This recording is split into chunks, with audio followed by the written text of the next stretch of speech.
wander into the Capitol every now and then because it's just such an amazing building. And I went over, I took a picture of the Speaker's office, and I sent it to the Speaker, and I said, Mr. Speaker, I'm looking forward to having you back in this office in November. And then I went and took a picture of the Majority Leader's office, and I'm getting ready to send it to whomever I'm supposed to send that to. And I can tell you, we in fact are going to win. That's it. That is it. Folks, never has it been set up in such an attractive way, because we started this journey in 2021 and did something that people could not believe could happen. That Republicans swept the state offices and flipped our House at a time when they said no way. And let me thank you. I want to thank all of you because you all locked arms with us. I want to thank you for helping us flip our House and making Todd Gilbert our Speaker. Thank you for hiring Jason Miyares as the best Attorney General in the nation. Thank you for hiring Winsome Sears as the best Lieutenant Governor.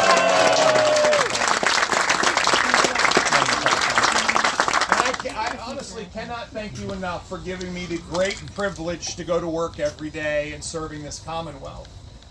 I have a normal routine in the morning when I'm in Richmond. I get up really early, and I start my day in prayer, and I catch up on what the day holds. And I'm reminded by the fact that Suzanne and I, and our youngest son Thomas, who's now at college, so he doesn't get to do it anymore, we get to live in this amazing home. A home that literally was procured by Monroe. And then I walk down the steps as I head into work, and I stare at a Capitol that was designed by Thomas Jefferson. And then I take a right and I go work in the Patrick Henry building. Nice commute. This is Virginia. This is Virginia. And I stare down through our monuments and I see George Washington. Folks, this is what we get to carry with us every day, are these foundational beliefs where these extremely young men at the time fully understood that life, liberty, and the pursuit of happiness was not something that we gave each other, but something that is handed down by an Almighty. And George Washington understood that when it's handed to us by an Almighty, we must defend and extend these rights. And we have Patrick Henry, who understood most fundamentally, and everyone believes Patrick Henry is most famous for give me liberty or give me death, but I respect Patrick Henry deeply. He was our very first governor. His portrait hangs in the old governor's office in the governor's mansion. But Patrick Henry stood on the floor of our General Assembly and he said, we will not ratify this Constitution unless it has a Bill of Rights. A Bill of Rights to protect us from those moments where there might be an amoral minority government that is trying to steal these rights that are handed down by an Almighty. Think about these great men who, so young in their age, could see a future today, so many centuries ahead of them that they were protecting. And then it's now our job. It's now our job to go to work. We have to do all of this. We have to be the voice and spread the word about why conservative, common sense policies work. Mm-hmm. We, in fact, get to be the pen, and I need all of you to write 10 friends and tell them to vote. And finally, we are the Army. We're doing the work because if we don't stand up and protect and extend these freedoms that, yes, are granted to us by an Almighty, then they, in fact, could be those freedoms that the one generation, as Ronald Reagan warned us all, lost. I will not allow us to be that generation. We will not be that generation. And so we have a moment here to, yes, reflect on the success that we have had and understand why we had such success. We had success in 2021 is because we came together not as Republicans against Democrats, but as Virginians. Virginians who stood up and said that these truths are so real to us. And where we have seen the liberal left drag Virginia is such a foreign place that we will collectively take her back. Thank you. And that's what we did. Thank you. That's what we did. And we went to to work. And I will say that my Senate colleagues locked arms with us, and we went to work on day one. And we went to work introducing bills and fighting for budgets and issuing executive directives and executive orders and getting the Commonwealth uprooted and moving to the right. Where to go. I look back on that first 6 months together, and I'm stunned at how much we accomplished. We accomplished so much because common sense was back in the building. Common sense truly overwhelmed the craziness of the liberal left. And even a couple Democrats came with us. Common sense Democrats who said, I believe, yes, with you all, that parents have a fundamental right to make decisions for their children, their education, their care, and where they came with us and said, yes, it is your money, not the government's, and you should keep more of it, a $4 billion package of tax relief. Common sense that says that the reason why we are so understaffed in law enforcement is because they have been demeaned and demoralized. Let's celebrate them and let's pay them fairly. And $400 million moves into higher salaries and training and equipment. Common sense that says that Virginia's government can be run more efficiently. And I have to tell you, the first time I sat through meetings and I asked people, how are we doing versus budget? And they said, what do you mean budget? 4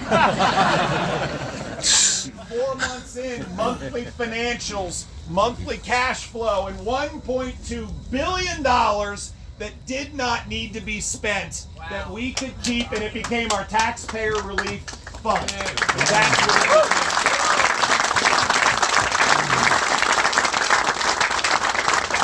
I'll say quietly, common sense that you can in fact fix the DMV, and today you wait 9 minutes at the DMV versus the 43 minutes you waited when we started.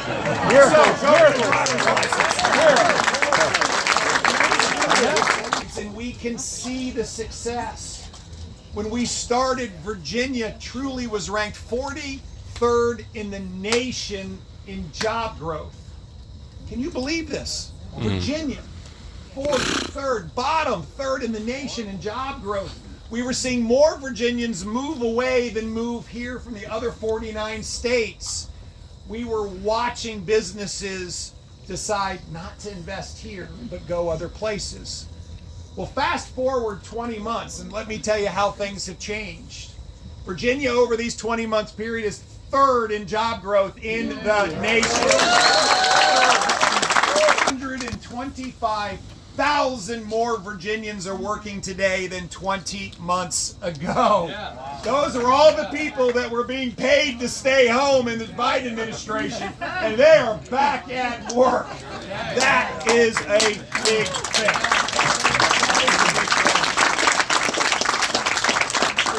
We have the highest labor participation, and that's the metric I watch most closely. Are Virginians in the labor force? We have the highest labor participation in 12 years, and we have the largest labor force, the most people working in Virginia ever, the largest ever. And finally, and I know you all watch this data as closely as I do, U-Haul data. And if I have any U-Haul dealers here, I am so sorry because they're stacking up in your parking lot.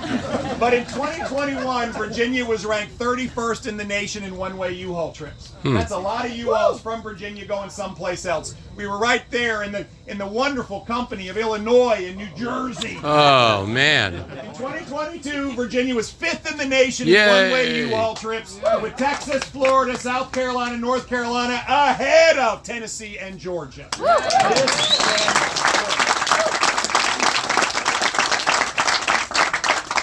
And so what we've been able to collectively do is not just convince people that they should trust us, but we've been able to show that common sense conservative policies work. There's proof. You can take a state that was truly lost, truly, and in a short period of time, with leadership from my colleagues in the Senate, and leadership from our colleagues in the House, tremendous work from Winsome and Jason, We have got her moving. Now, my frustration is that we should be twice as far along as we are. And why do I say that? Not because I'm one of those crazy managers that always doubles the objective and has the time, because that's what I do. The reason is we have been running against headwinds from a Senate controlled by the liberal left. And the headwinds, as Ryan was sharing with you, are clear and present and a danger every single day. We just signed a budget 3 weeks ago. And it's a good budget. It's a budget that has another $1 billion of tax relief in it. So that's $5 billion of tax relief in 20 months, $2,200 for the typical Virginia family. Yeah. It's a budget that has really important funding for behavioral health in it. I believe we're in the middle of a behavioral health crisis. We need to transform our behavioral health system.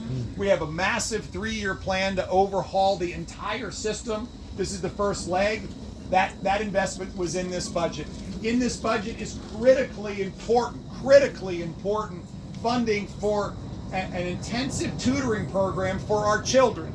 Listen, what the other side did, the previous administration and school boards all across, particularly in Northern Virginia, is they kept our kids locked out of their schools and told them that an education on a 12-inch screen was a good thing. We need to get rid of them. I will tell you, notwithstanding heroic efforts from teachers, those were terrible decisions. Virginia was 44th in the nation in getting kids back in the classroom. 44th in the nation. It's stunning. And as a result, the test scores are horrific. 2/3 of Virginia's 3rd through 8th graders are failing or at risk of failing a math standardized test. They cannot do math. Over half of Virginia's 3rd through 8th graders are at risk of failing or failing a standardized reading test. They can't read. Friends, this is a generation that is going to be lost because of terrible decisions made by the previous administration and school boards. And so in this budget, there's $418 million targeted towards intensive tutoring for all of these kids to make sure that they have 18 weeks to 36 weeks of an extra 3 to 5 hours of tutoring in school a week. They have to catch up, and we'll use them. We have raises for our sheriff's departments. We have funding for school resource officers. Why do I tell you this? Because that budget should have been passed back in March, and we waited till September because of political messing around by the Senate Democrats. They were trying to protect their folks who were running up here. And you know what happened? Is not only didn't they protect them, but they damaged Virginia along the way by making all of you wait.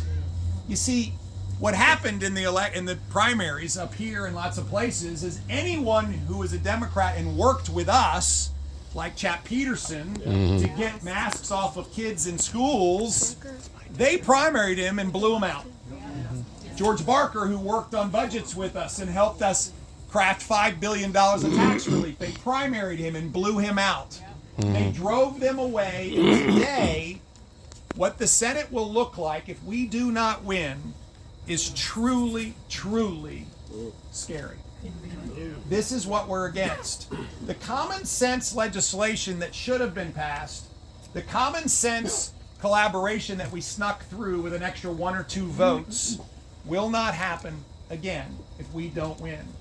And Ryan shared with you just a few examples.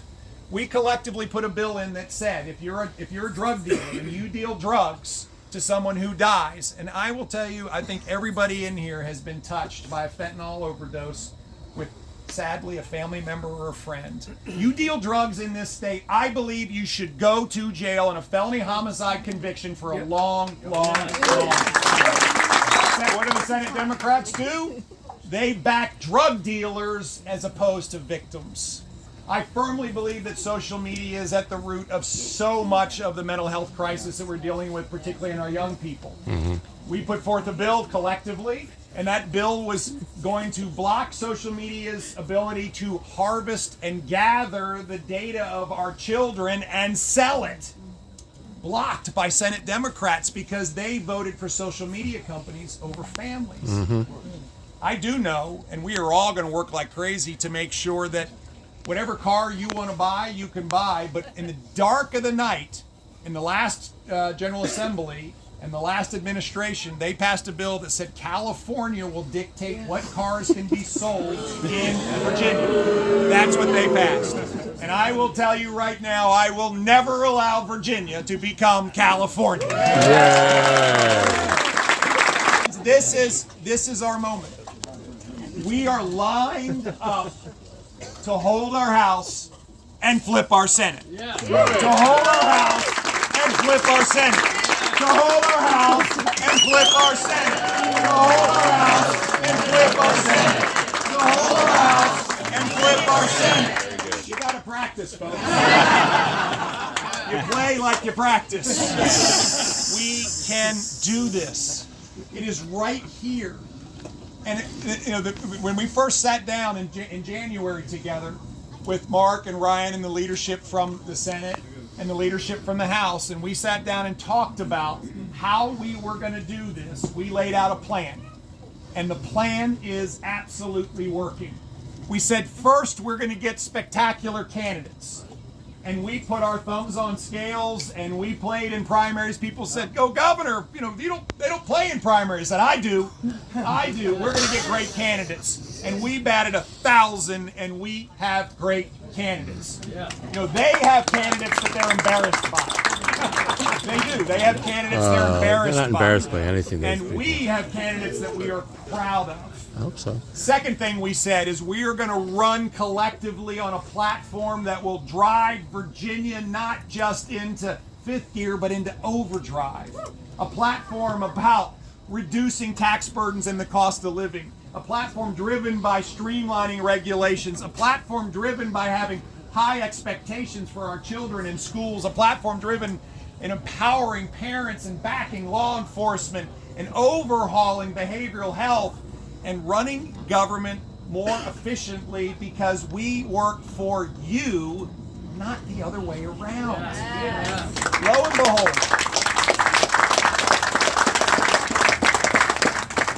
we also decided we were going to try some things that are new. We're going to drive early voting in the Commonwealth of Virginia like it never happened. I inherited these rules, but I'm telling you what, they're the rules, and we are going to compete to win. Good. This is what we're going to do, and let me share a little data with you. In fact, we can now, because of the way early voting works, I know who votes every day, and I can calculate whether I think we won or lost that day. And I will tell you, so far in the first few days of voting, we have won. Yeah. We have won enough races to hold the House and flip the Senate. Hold the House and flip the Senate. This is what we're doing.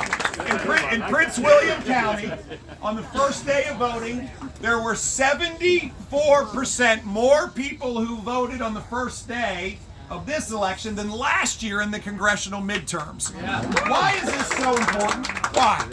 Because in 2021, 500,000 people voted for Jason and for Winsome and for me, and they did not show up and vote in the congressional midterms last year.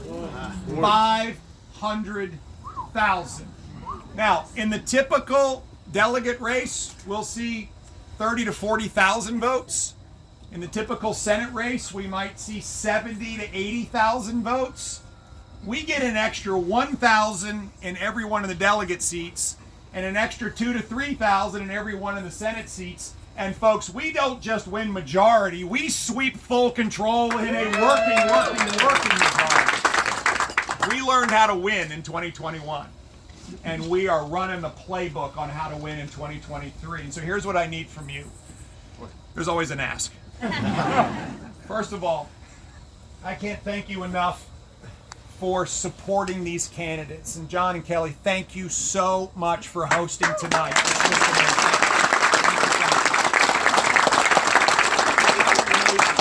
Financial support that you are providing tonight goes right to these races.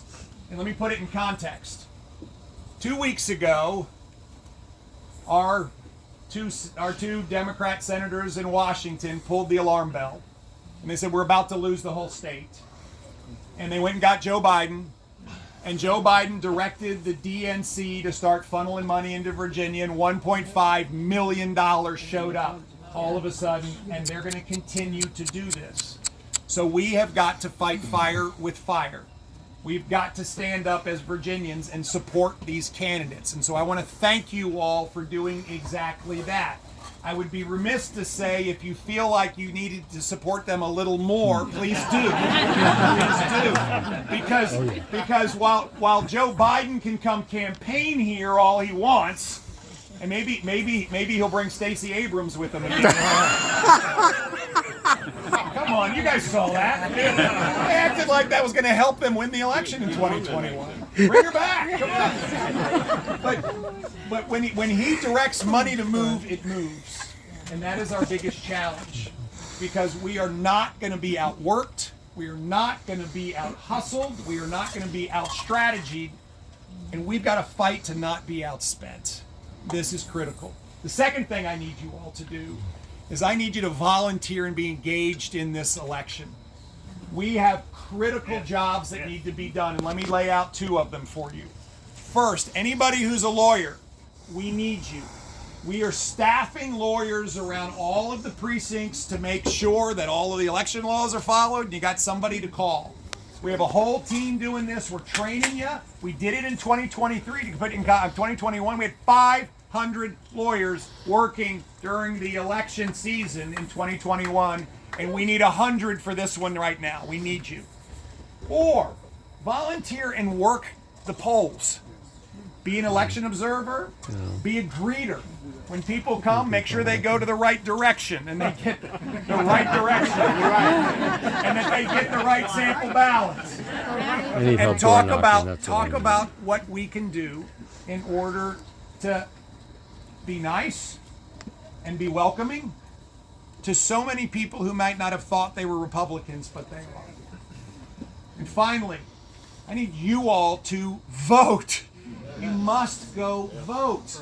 And so if you have not gone to secureyourvotevirginia.com, go. Because something could happen on election day. You could be sick. A child could be sick. Something could happen at work. We could have a tropical storm blow through. I mean, folks, it happened this weekend. And guess what? The polls were closed on Saturday over the weekend. Make a plan to vote early. If you go to secureyourvotevirginia.com and you fill out, and it takes about 3 minutes, you can sign up for an absentee ballot. When it gets mailed to you, you will get an email. It says, Juan Pablo, your ballot is on the way. And when you send it back, you'll get an email that says, Juan Pablo, your vote has been received and counted. Or just go vote early and find the closest precinct to you. And if you decide you're going to wait until November the 7th, which is just fine, do not miss it. Do not miss it. And then go find 10 friends who will vote the right way and get them to do the same thing. Folks, we have a most unique moment. And I'm told that I'm not allowed to use most and unique together, but it is most unique. And the reason is that Virginia has decided that they like conservative, common sense policies and leadership because, well, it makes sense. Yes. It makes sense for parents to be raising their children, not teachers' unions. Yeah. It makes sense to back the blue and support them and not demean them. It makes sense for us to allow money to stay in the system in your pockets because then people move here, get jobs, pay more taxes, give us more receipts that allow us to pay taxes and fund education, police, and mental health all over again. Yeah. It makes sense. And Virginians are ready for more of it. And so finally, I want to finish where I started with a huge thank you. Thank you for taking time out tonight. And you could be anywhere. You could be anywhere on a Thursday night, and you've chosen to be here. Thank you for loving the Commonwealth.